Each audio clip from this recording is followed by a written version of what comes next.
Yeah, boys, ESA dominating. So the last two heats we had Mikey Fenter get a 717 and a 7.5, and in this last heat Tide Island got a 917 I think and an 8.5, and these two are top prospects in the open men's division. Tide, how was it out there? You just got out the water. Tell us how it was before we chat to Mikey. It was pretty good. I saw Mikey's heat, so I was like, yeah, I'm gonna go sit wherever he sits, and I got my first two scores there, and then I just waited and nothing else really came. So I was just lucky to get those two sets. Tell us about that 9. What went through your mind going into that wave? And Flip, you must have been so pumped after a score like that, knowing you were so far ahead.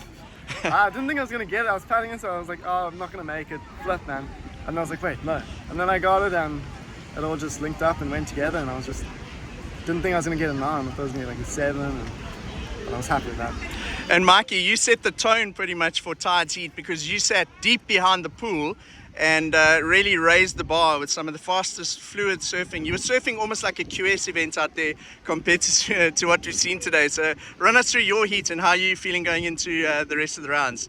Yeah, I know. So, I mean, when I stand on the rocks, I saw 1 or 2 little inside ones coming off the points, and it just kind of, I was like, okay, let's try something different. You know, I know St. Mike's likes a low tide off behind the peak.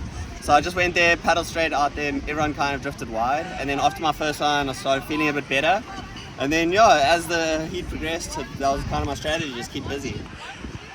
Tide, you came down a couple of days earlier. You said it was so good out there yesterday. Do you think that made a difference to getting in form so quickly this morning? Not really, because I was howling onshore. So it was literally just non-stop rips and nothing really going on. So it was just good to figure out the inside bank and just get in the water. And then Mikey, I saw you in town the other day. You were pretty amped to get down here.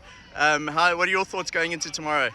Yeah, I think looking at the forecast, I think tomorrow should be super fun and punchy. So I hope I get through the semis now and then work it into some fun final day.